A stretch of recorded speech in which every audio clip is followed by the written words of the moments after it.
kids like the carpool line, so whichever you want to do with that.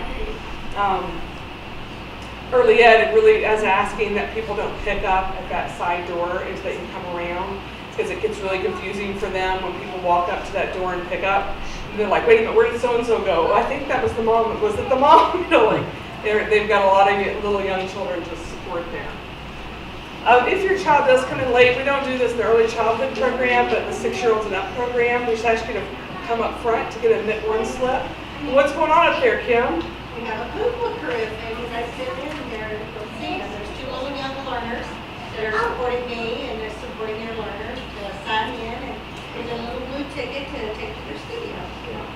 So it rotates to the different studios, and it really is cool to see these older kiddos talking to these younger kidders, or sometimes vice versa, and saying, put down the reason, why you were late. And they're like, oh, Again, it's for that 6-year-old up, and they'll help with that. But it just kind of helps us to keep track of that. And then when they go in and give that teacher, because unlike a more traditional school, and everyone's sitting at a desk and you can tell who's there or not there, it is very difficult to tell who's not there.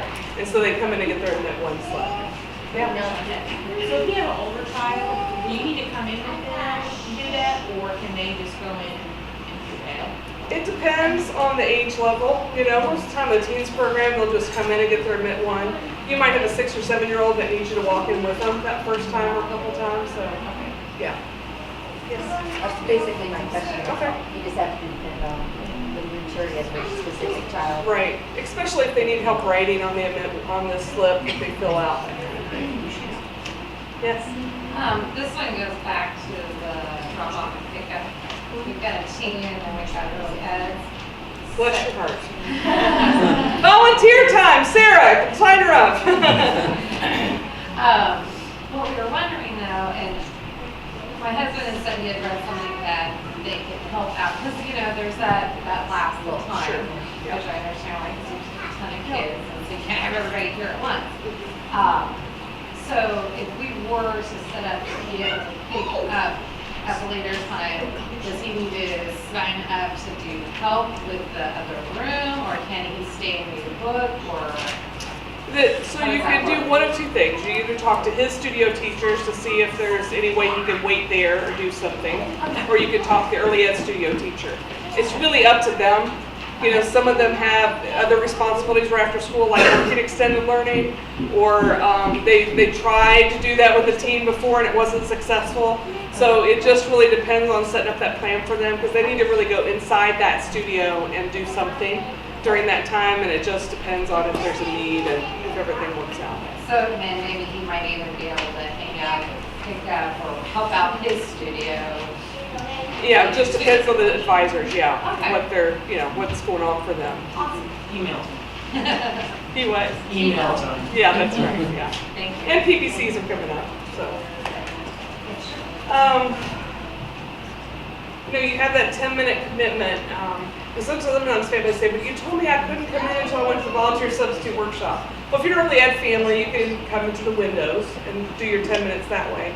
If you're a teens family, it gets a little trickier because, going in with your kiddo in the studio, they're like, Mom, what are you doing?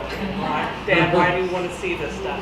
A lot of times with those teens, especially in the Woods teens, you can do that at home. They can show you everything done on Google Apps for Education. So through the cloud, you can see what courses they're signed up for. You can see where they are in all their courses. So that 10 minutes can happen that way.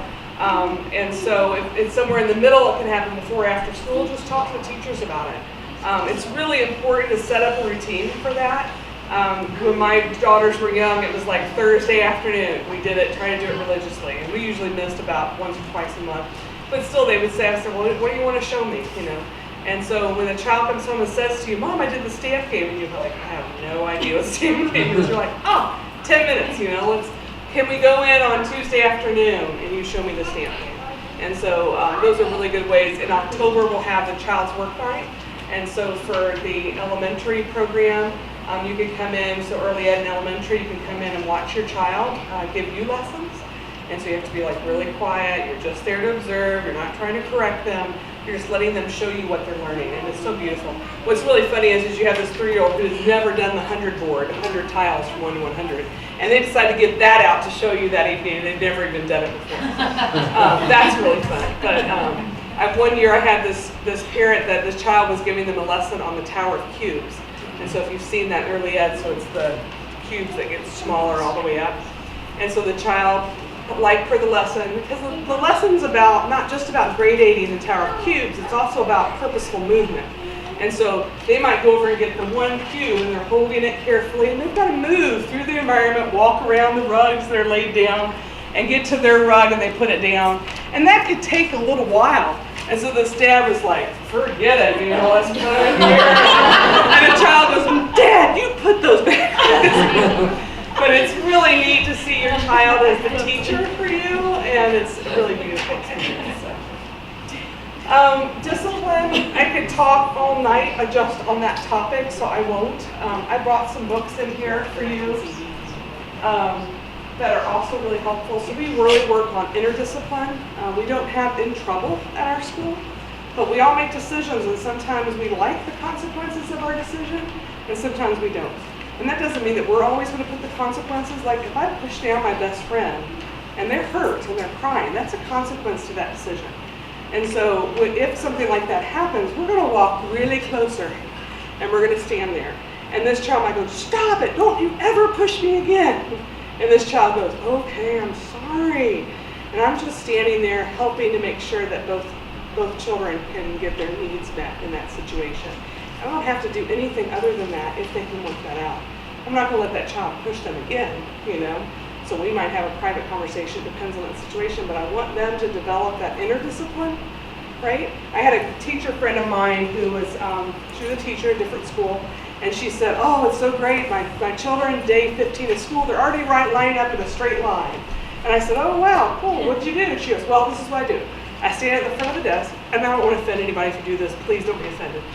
And she said, I put my thumbs like this, and when they go this way too much, I put my thumb this way, and when they go this way too much, and so eventually they're back in the straight line. And I said, gosh, what happens when a sub comes in? Oh, the sub said they're horrible, none of them can walk in a straight line.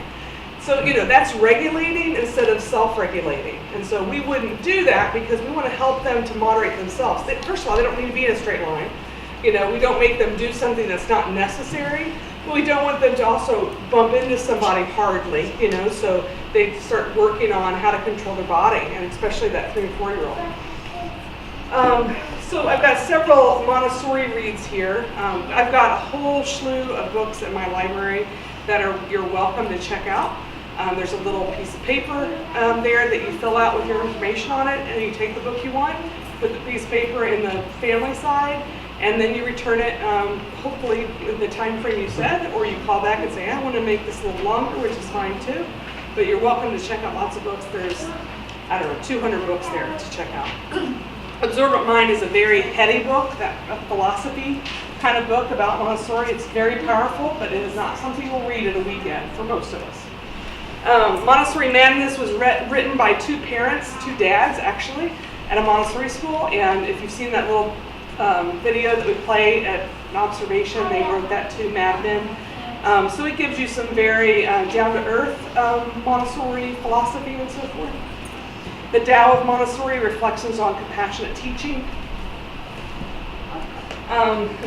Adele Faber and Elaine Maxlish, How to Talk So Children Will Listen, How to Talk So Teens Will Listen, and Listen So Teens Will Talk. Really powerful. These are probably my 2 favorite books on discipline. Barbara Colaroso's Kids Are Worth It, and what's her name? Dr. Shefali Sabari, Conscious Parenting.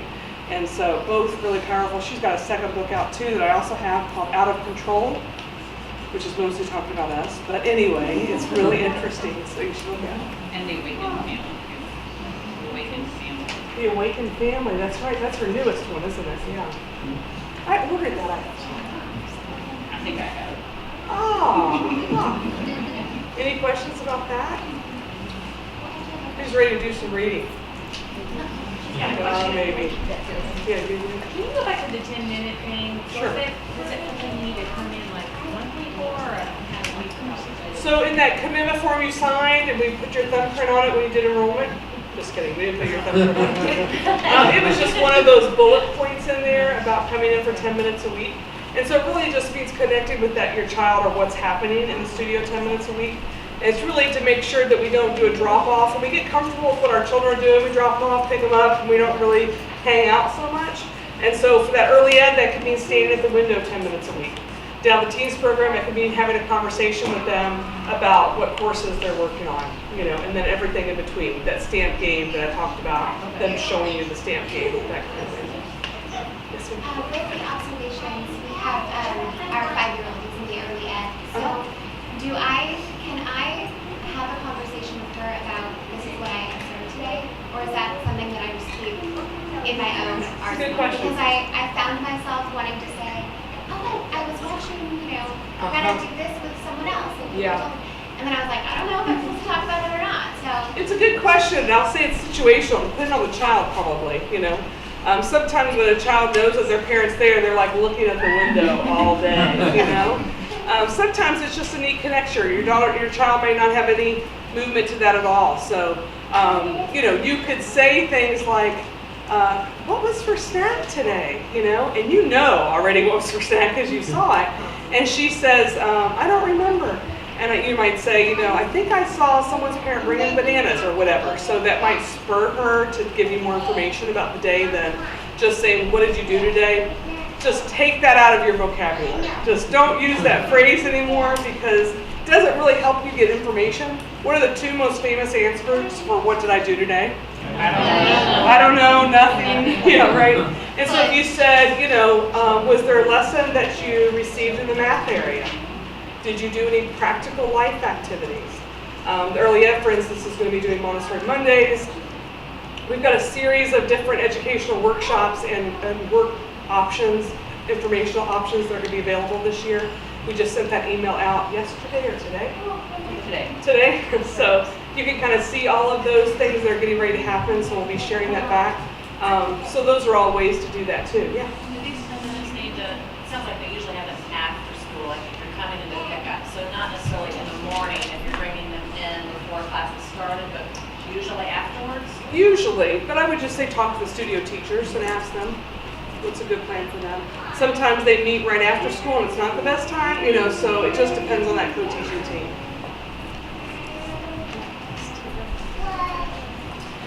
So you've got your parent-partner conferences coming up. Why do you think we call that parent-partner conferences? Any ideas? Yeah? We're partners with the teachers. Yeah. So do you think I'm going to sit there and say, ever did this, ever did this, ever knows this, ever did that? Okay, time's up. That's not very partnership, is it? How are we working on it? Yeah. So it's a lot more like that, and we really encourage you to bring in information from home, like you're sharing with us. Gosh, they're really interested in this. We're like, good to know, I want to know that kind of thing. This first conference is a lot of information, especially if they're in a new level or if they've got new teachers in that studio. So there'll be a lot of information given to help you to be successful, showing you how they do their work plan or how they show the work that they know, that kind of thing. But please come in not as a passive member, but as an active member. If you have big, tough questions, don't wait for PPCs. That's not what they're for. So if you have questions about big things you want to talk about, these are 20-minute conferences. And so they've got a series of things to talk about during that time. And you say, so I don't really like this friend that they have so-and-so. And these 9 things have happened over the past 3 months. And you're like, I wish you would have told me in the first month, right? And so please do. We will not be offended. We want to hear if there's something you're worried about, because you know what? You know who will know first what you're worried about? Your child, right? They can feel it on you. They're going to feel that same pressure or stress or tension. Get it off the plate. Hey, do you have a few minutes that we can sit down and talk about something? I really want to understand this relationship my child has with this other child. And then they can help you to get more context to the situation, hopefully help you feel better about it. The workshop, September 6th, mess up. Mark it off on your paper right now. It's September 5th. It's on a Tuesday. A child's work night. Wrong date again. Boy, I didn't put that name on there either. It's probably the 20 or 19th maybe. We talked about the email. We talked about the Montessori method. Also, if you go to Current Families on the website, it'll give you a whole list of books that you might be interested in, some of which I share with you tonight, some that are other books that are great for you to start with. Yeah, so we talked about The Kids Are Worth It, Conscious Parenting, are great books to show you how to do with your child at home, things that we're doing here. So it's not a requirement for you to be here to do what we do here, but it really helps. And it makes that so much smoother for that child if we have the same philosophy about things. I shared with you before that we won't go over if your child, especially a 5-year-old, has written the word cat with a K, we don't believe in correcting that. Now, if they start writing with a K every time and they're making a habit out of that, we don't want them to create a habit. So we will, in an isolated moment, we'll talk about, so wait a minute, your name's Casey and your name's Casey, and you have a K and you have a C. What is this? So there's certainly, so we have this conversation, we demystify that there's different letters, and then we start talking about some words are spelled differently than they sound. And so we start to give them that notice. But for most children that are just writing out words, which means sounding them out, if you've seen the movable alphabet before, we want them to have phonetic awareness, and we want them to have phonetic creativity. We don't want them to write, say, the boy ran. And so oftentimes when children are overcorrected, that's what happens. So if you ever have a question like, wait a minute, my child brought home this paper today and there was misspellings everywhere. Please don't talk to the child, talk to the teacher. Say, tell me about this. How do you handle this? Did you notice that they did this? What should I do with it that's consistent with what you're doing? So we can help you to have that context with it. Barbara? Yeah. Is the date right? Because it says September the 5th on the calendar. On the website. Yeah, I said I messed up both those dates. So Yeah. that's wrong, right? That one and October 20th. It is not, that's wrong. Fail. It's 19. 19. What's that? That's exactly right. It's our learning opportunity. Make sure we're paying attention. That's right. Yeah. So that discipline part's really tricky, but we've got lots of ideas for you if you're open to them. And so for families, somewhere between now and October, you are going to have questions because you're going to see teachers doing things probably differently than you do at home. And so just ask, and we're ready to help you. We also don't use praise to try to manipulate children's behavior. And that's a new one for a lot of new families. Like, we don't say good job. Why don't we just say good job? Everyone says good job. Anyone want to try that one? Yeah. Well, I think once you give praise, it's almost like a cap on progress. Okay. Yeah. You're always room for lots of improvement. So just keep going, see how far you can go. So have you ever seen when all three of your children are maybe drawing or making something, you go, oh, that was such a good job. What do the other ones do? Well, I only have one child. So say they're all over playing at your kitchen table. But have you ever done that where you say good job to one and all of a sudden what do the other two do? Is mine good? How about my mom? What about this, Dad? Right? And so then it becomes extrinsic motivation. They start to now do it just for you. And so we want them to do it for themselves. And it's a process that happens. We hear this in the business world a lot. Employers are like, oh, we have these high maintenance employees. They need to be told all the time that they're doing a good job. And we want them to just do their own job with it, right? And a part of that's because that's what we kind of created as a culture. Barbara Coloroso does a great job of explaining this, and I really recommend you read the book if that's a goal of your family. Sometimes we have new teachers that are used to saying, good job, good job. They're like, good gracious, thanks for sharing. So they start to come up with some ways to say that without saying that. Go ahead, yeah. What's the title of the book? Kids Are Worth It. I've got like 7 copies in my space you're welcome to borrow, so you don't have to borrow all of them. So it's really like trying to help them. That doesn't mean that we don't use encouragement.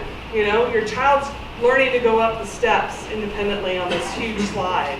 And you're like, you're doing it. You're doing it all by yourself. You don't have to say, oh, look at you! And then they're like, I don't want to do this anymore, right? So we just try to stay kind of muted a little bit and just try to follow their lead, And if you stand at some of the windows or if you've been into any of the rooms yet, you'll see that's what's happening.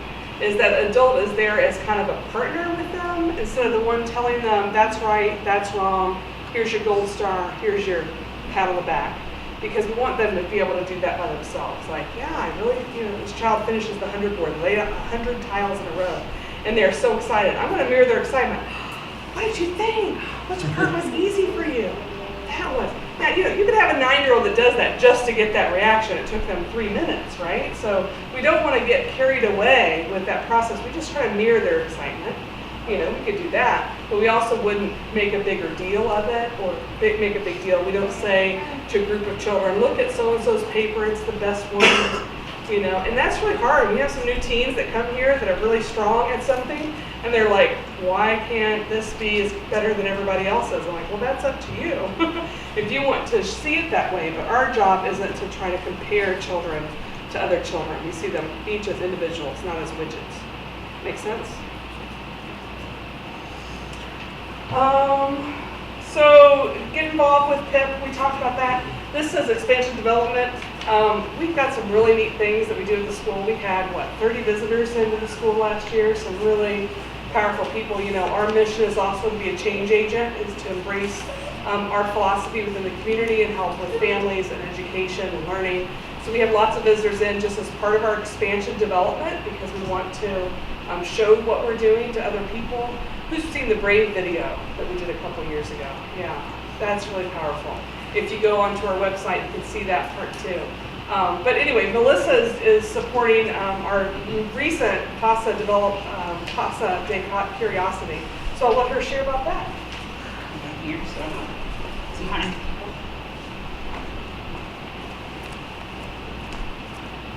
Okay, so you heard a little bit tonight about how we really do a lot of things differently. We think differently about things, and when the school was designed and opened, the teens program especially, they added a grade per year, and the teens program especially wasn't really established, and we kind of see ourselves as constantly evolving and changing. And then of course the people that are inside the place also influence what happens. And so as we started reflecting on, what's happening in the school and what our needs that we have, there were a lot of needs that revolved around just a space that is more intended for large group collaboration. We have a relatively new compared to a lot of programs, but a very active theater program that really needed a lot of support. So for about, 6 years, or more, our theater program has been very creative in utilizing our gym space to do their performances, which if anybody has been to one of those or have been in a performance that's in a gym, especially acoustically, this is not intended to be used that way. And even gatherings like this room for this size of a group is great, but if part of our mission is to reach out to the community, this isn't necessarily a great space to invite more people than are involved in our own school family, own school community. And we started partnering with IU Southeast on some of those events. So we're trying to create a space to kind of capture a lot of these and a lot of other things that happen throughout the building. Another thing that happens a lot is when the MAC is being utilized, the younger children, if it's a day they don't go outside or they have something they want to do physically, the MAC might be used, and so they are limited by that space not being available. So we kind of said, what is this about? And so we came up with this little acronym that went with Casa de Curiosity. So it stands for Cultivating Creativity, Actualizing Talent, Showcasing Courage, and Achieving Dignity. And we've got a little video that we did that kind of shows some of these activities and explains that a little bit more. But also in the history of this, so the first school that Maria Montessori founded was called the Casa dei Bambini in Italy, and so we kind of connected that back with that history as well. So if you can click the next one. This is kind of our vision. While we are excited and the addition of this will be a huge thing for our school, we also are trying to be reasonable about it and responsible. So you'll see visually it's not striking. We don't have a giant glass atrium or anything like that, so we aren't going really with the goal to blow it out, but we do want it to look very nice. And this is actually located, or we hope that it will be located right behind where the MAC and the fitness room is, if you know, right back here. And then behind that right now is the teen parking lot. So that parking lot will actually go away. This building will be almost exactly the footprint, hopefully, of that parking lot. Our goal is about a 5,000 to 6,000 square foot building. We're actually evaluating that a little bit now too, because as we started getting deeper into the design, we were like, we really need a really good sized space with also some good height to it. So we're still negotiating too with the architects, but this is a conceptual design that we have done for us that kind of just gives people a picture. I also have the documents here if you want a little bit more about that. I'd be happy to stay and talk with anyone about that. So we're just kind of, my purpose tonight is really just to make you aware that we have this goal. We want you to be a part of helping us achieve that. Certainly if you feel like that you can support it financially, we want you to do that, to think about that, especially if you're somebody who's in our charter school and maybe doesn't have to make that investment on the tuition side. If you consider giving a little bit back to the school to help us be better, because certainly we want to accomplish all of our basic things with the funds that we receive. But also as a charter school, we get no money for our facilities. We haven't. Actually, that is changing a little bit now. We'll be receiving a grant that will be able to support some of our facilities. But a lot of the funds that we use to improve our facilities and all the funds that we used to build this building were either given by community members or actually the nonprofit organization took out a loan on this building when it was built. So it's a really big deal for us whenever it comes to making improvements to the physical facilities of our building. And so we want to make sure you guys know about that. The other thing that, or some other things that you can do besides contributing financially would be to help me make connections with people that I should be talking to. If you have people in your network, one of the hardest things usually for anybody is getting a toe in the door or just getting somebody to listen. And I'll be happy to give tours or go to people. Helping me make those connections is a really big deal. And then also just sharing our video and getting active on our social media and sharing information about the school in general helps us too, because the more that people are aware of our school and what we do, the more supporters will want to help us. And I think there's one more slide, but I just wanted to make sure everybody knew how to reach me, and you can always send me an email, and this is one of our school's favorite quotes, and I think it always just fits. It says, "Never doubt that a group of thoughtful, committed citizens can change the world. Indeed, it's the only thing that ever has." And so I think that's what our school is about, and that's what our learners need our support to do more things, so. There you go. Yeah, who's seen that video? Okay, yeah, very, very powerful. And we made that, what, over the course of 2 days? We filmed it and sent it to one of our coworkers that was in China, And like, yeah, we're thinking what a it'd be neat, great neat, to do neat. that. So just some reminders, I put check email again. Did you see that? I slid it in 3 times this night. Oh, the code's not right either. It's 0831, isn't it? Darn it. I meant to look that up. Yes, sorry. 0831. All the numbers on this paper are wrong. So now you've got homework to go back and fix that for me. The staff contacts, the bios, the voicemail. Log your volunteer hours. So if you go to that current families, you can go in and log your volunteer hours. Connect learning, you know, so we want to help you to do that part instead of putting your child on the spot about something that they're learning new. Just find a way to meld it into your daily activities, and that works really well. Make a plan now to be involved. We really think that that's the best way. I will tell you that, well, I don't know, we're probably at a 50% rate of parents that have subbed at the school become teachers at some point, or staff members. But you know, if you sub at the school, you're not ever in charge. There's a co-teacher model, so there's another teacher there with you. But I will tell you that every single family that does that says it's the most powerful way for them to learn about what their child's doing, to be able to integrate it at home. So I really encourage you to come on September. Thank you. At 7 o'clock, or watch the video and answer the questions and so forth. Questions from any of you? I have a question. The 10 minutes per week, do we have to log that in, or is it just? It's an honor system kind of thing. You can log it if you want to, but you can just not, you know, or log it by the month or whatever. So. Any other questions, thoughts, comments? Thank you. Is this helpful? Yes. Good, all right. Well, let us know if you can do anything. Feel free to stop by and rent some, or borrow, not rent, borrow some books, and we'll stick around if you have any questions. Thanks again.